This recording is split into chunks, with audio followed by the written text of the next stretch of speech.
Everybody, let's get started. Working past 60 is not just about financial survival. It's about finding purpose, preserving dignity, and staying relevant in a world that keeps changing at lightning speed. You might be one of those who never imagined working beyond retirement age. Maybe life didn't go as planned, or maybe you simply love what you do. Either way, if you're still punching the clock or managing a business past 60, this is for you. Raw, honest, and from the heart. First, let's talk about energy. Not just physical, but emotional and mental. At 60 plus, your body doesn't bounce back the way it did in your 30s. You wake up with aches you didn't ask for. Coffee no longer supercharges you the way it used to. The mental stress of dealing with younger colleagues who don't understand your values or your work ethic can be exhausting. That's the honest truth. But here's the flip side. You have a kind of resilience no 20-something can replicate. You've weathered storms, personal, professional, economic. That gives you an emotional backbone that most people only dream of. Use it. One key piece of advice: stop comparing yourself to younger workers. They have different strengths. You have wisdom. They might be faster on a computer, but you understand negotiation. They might have energy, but you have experience.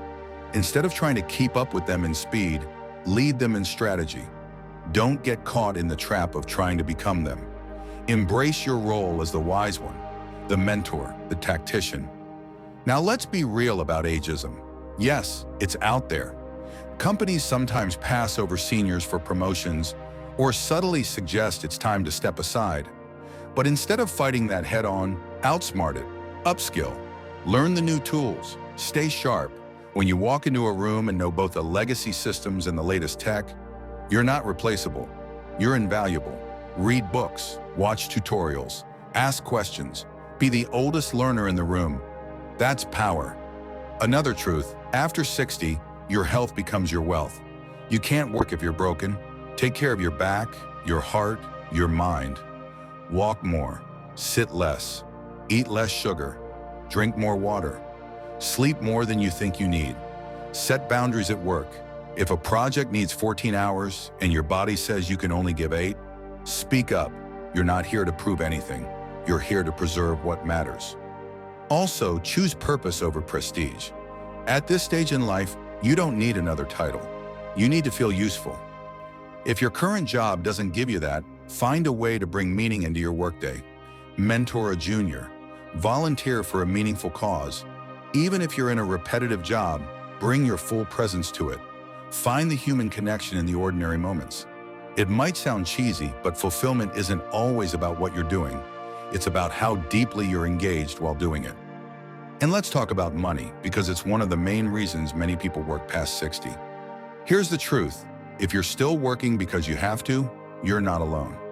Many seniors are carrying debt, helping kids financially, or dealing with unexpected expenses like healthcare. The solution isn't to panic, it's to plan. Make a brutally honest audit of your finances. Cut unnecessary expenses. Downsize if needed. Prioritize cash flow over luxury. Avoid risky investments trying to play catch-up. Financial stability at this age is about simplicity and security, not status. Also, don't underestimate your value in the workplace. Many employers need people who show up on time, communicate clearly, and don't jump jobs every 6 months. That's you. But you have to sell yourself. Rewrite your resume to highlight problem-solving, leadership, reliability. Don't use outdated formats. Keep things clean, modern, clear. If you're running your own business, showcase your years of success as your brand story. Longevity means trust. And here's a controversial piece of advice. Don't retire just because society says you should. If you love working, keep working. If you're passionate, keep building. Retirement isn't a rule, it's a choice. But also, if you're burning out, it's okay to scale down. Consider part-time work, consulting, freelancing. Many companies are hiring retirees for short-term contracts because you bring expertise without long-term commitment. Leverage that. Emotionally, working past 60 can be lonely. You may feel like the only one still grinding while your friends travel or spend time with grandkids. But here's the truth. Everyone's path is different. Don't let someone else's highlight reel become your benchmark. Stay grounded in your own journey. Remember, what you're doing, showing up daily, contributing, growing, is heroic. Quietly heroic. Here's something powerful to keep in mind. You're not done yet. Don't let age define your ambition. If there's something you always wanted to do, a book to write, a course to take, a skill to learn, start now. You're wiser now. You make fewer mistakes. That gives you an edge. Many people build their most meaningful work in their 60s, 70s, and even 80s. Your timeline didn't expire at 59. It just shifted gears. Surround yourself with people who lift you up. That might mean staying away from peers who only talk about ailments and regret. Seek people who talk about goals, gratitude, growth. Join communities, online or offline, of lifelong learners, late bloomers, older entrepreneurs. Let their energy fuel yours. And lastly, always remember, you're setting an example. Younger people are watching how you handle this stage of life. Be the kind of person they hope to be one day, gracious, active, wise, and engaged. You're not invisible. You're a beacon dot. If you're still working past 60, you already know the world isn't waiting for you to catch up. It's rushing ahead, filled with new technologies, younger competitors, shifting industries, and often a lack of understanding about what you bring to the table. But here's the hard truth that most people won't tell you. You are not behind, you're just in a different lane, and the sooner you own that, the better your working life will feel. Stop chasing youth and start capitalizing on age.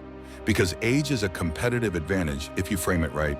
You've built decades of insight, you've solved real problems, you've seen businesses rise and fall, and you've endured changes that would have broken others. That is not weakness, that is strength, and it is marketable, valuable, and powerful. You don't need to be everything to everyone. You just need to be irreplaceable to the right people. Maybe you don't know the latest app or shortcut or workflow, but you know how to read people. You know how to de-escalate tension. You know how to work under pressure, and those skills are timeless. Now let's get honest about the body, because your energy isn't what it used to be, and pretending otherwise is a trap.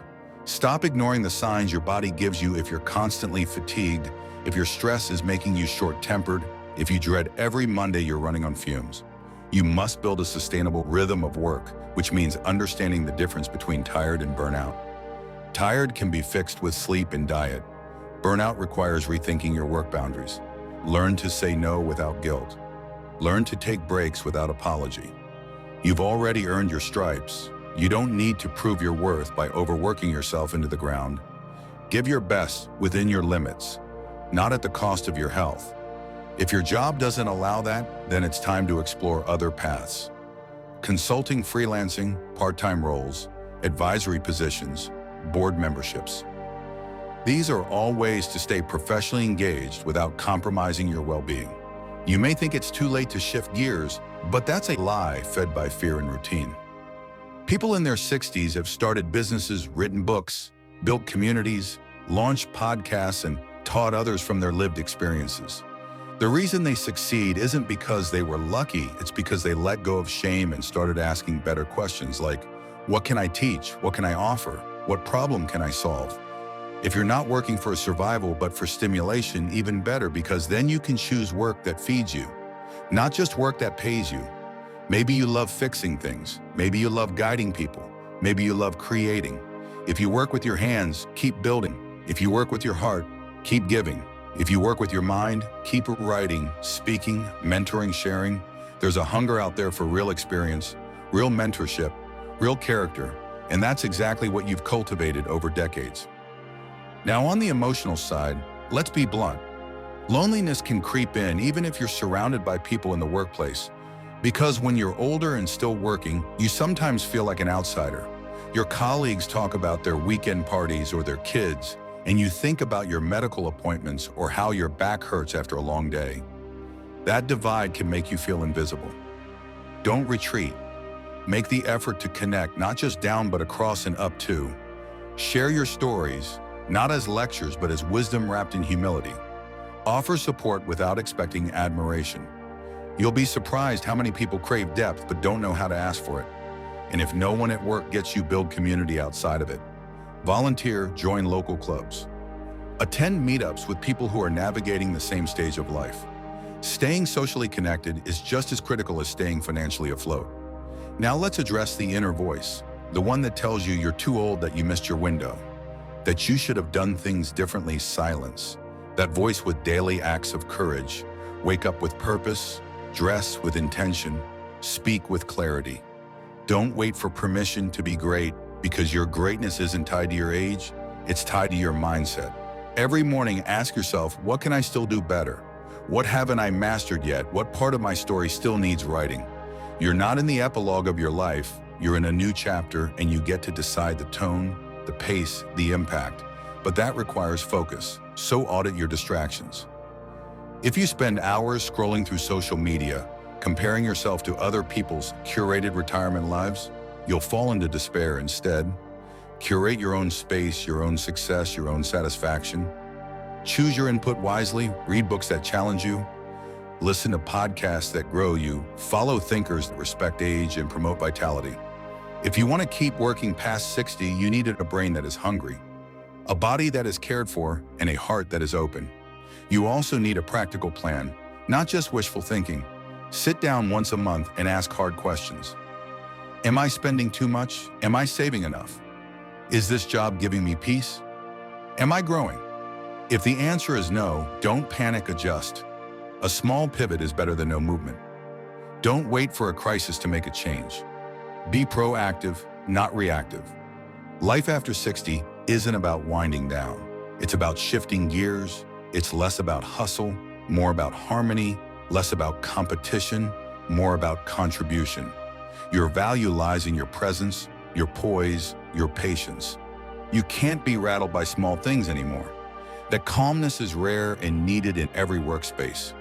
You are not outdated, you are seasoned, and that means you've been through fire and came out forged. You are steel now, not fragile, not weak, not replaceable. But for that to shine, you must believe it first. Because if you don't value yourself, no one else will. And yes, you'll face doubts. Some days will feel heavy, some moments will feel futile. But on those days, remind yourself of all the times you kept going when it was hard, of all the people you helped, of all the problems you solved, of all the days you showed up, even when you didn't feel like it. That's not failure, that's legacy, and it's still being built. You may not get loud applause or viral recognition, but the people who work with you will remember how you made them feel. They'll remember your kindness, your discipline, your dedication. That's the kind of impact that outlives trends. You are a walking masterclass in resilience. So don't walk with your head down. Stand tall, shoulders back, eyes forward. You've got more to give and the world still needs it. Stay tuned. You've made it this far, which means you're not someone who gives up easily. And that matters more now than ever, because working past 60 is not just about surviving. It's about redefining what success and contribution look like when the world expects you to slow down or disappear. And here's the truth, the world doesn't get to decide when you're done, you do, and when you choose to keep showing up, keep working, keep giving your best, you're making a statement not just for yourself, but for everyone watching, including the generations behind you who are silently asking, what does aging really look like? Does it mean fading or evolving? Your example will answer that question, so be deliberate with how you live these years, because they might just be your most influential. Yet there's something powerful about a person who no longer needs to chase validation or approval. Someone who works because they choose to, because they believe in what they're doing, because they see value in their craft and their time. That's what you get to embody now. And it's rare, it's admirable, it's needed more than ever. So, how do you keep going? How do you stay motivated, energized, focused? The answer lies in choosing meaning over noise. Cut out what drains you, say no to the unnecessary, say yes to the things that feel aligned. If your work feels empty, shift.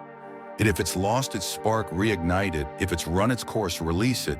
You are allowed to pivot. You are allowed to let go of what no longer fits. You are not frozen in time, and your role on this planet didn't expire at retirement age. In fact, for many people, their real work, their soul work begins when the distractions of youth fall away, when they finally have the clarity to ask what really matters. What legacy do I want to leave? What kind of person do I want to be remembered as? And when you frame your work through that lens, even the smallest task becomes purposeful. It's no longer just a job. It becomes a platform, a stage, a ministry, a mission, whether you're sweeping floors or leading teams, teaching classes, or driving trucks. Every act can be sacred if it's done with presence and integrity. The key is to stop waiting for the world to recognize you and start recognizing yourself, your wisdom, your capacity, your grace, because at this age, comparison is poison. It robs you of joy. It tricks you into thinking you're behind, when really you're just living at your own divine pace. Forget the highlight reels, the flashy retirements, the luxury vacations. None of that defines you. What defines you is the way you treat people, the consistency with which you show up, the dignity with which you carry yourself, the love you pour into your work. That's what people remember, and that's what lasts. So what if your paycheck isn't as big as it used to be? So what if you can't move as fast or lift as much? You bring depth where others bring speed. You bring calm where others bring chaos, and that is priceless. You are the anchor in rooms that drift too easily, the compass when others get lost in shallow waters. But to play that role, you have to stay grounded yourself, which means prioritizing your peace, your joy, your mental clarity. Make time to rest deeply, eat food that nourishes, move in ways that strengthen instead of strain. Talk to people who inspire and not drain you. Laugh more, complain less, hold space for others without carrying their weight. Protect your energy as fiercely as you protect your income, because you can't pour from an empty cup, and don't be afraid to ask for help. Just because you're older doesn't mean you have to carry everything alone. Hire support, delegate tasks, lean on trusted friends, share your load. You've earned the right to receive as much as you give. And while you're at it, start investing in your emotional portfolio as much as your financial one. Practice forgiveness. Let go of regrets, heal old wounds, make peace with your past, not because it was perfect, but because it shaped you. And now you get to decide what to do with it. Write your story from here forward. Don't let anyone else hold the pen or define your chapters. This is your life, and it's far from over. And if you're wondering whether it's too late to try something new, learn something difficult, start something risky, hear this clearly: it is not too late. It is never too late as long as there is breath in your body. There is possibility in your path. People over 60 have started companies, written bestsellers, run marathons, learned instruments, mastered languages, changed laws, and transformed lives, not because it was easy, but because they refused to shrink. And you can too. Don't settle for the narrative that tells you to fade out. Grow louder, grow brighter, grow wiser. Become the version of yourself you always dreamed of becoming, and do it unapologetically. Not for applause, not for fame, but because, deep down that there's still more in you, and because the world needs what only you can give: your insight, your patience, your hard-earned perspective on love, work, failure, resilience, joy, and faith. You are not a placeholder. You are a torchbearer, and the light you carry illuminates paths for those who follow. So don't dim it now, not when it's finally shining at its fullest. And if you're tired, that's okay. Rest is holy too. But don't confuse rest with retreat. Don't confuse slowing down with giving up. Pace yourself. But stay present. Hold your head high. Show up for yourself as much as you show up for others. Remember who you are and why you matter. You are a living archive of wisdom, a walking testament to endurance, a masterpiece in motion. And if no one has told you today, let me be the one to say it. You are doing better than you think. You are more valuable than they say, and you are more capable than you feel. So keep going, keep creating, keep believing. This chapter isn't the end. It's the turning point, the rise, the unfolding, the redemption, and it starts right here with you standing tall. Choosing to work, choosing to contribute, choosing to live fully at an age when the world expects you to fade. May you surprise them all by blooming instead.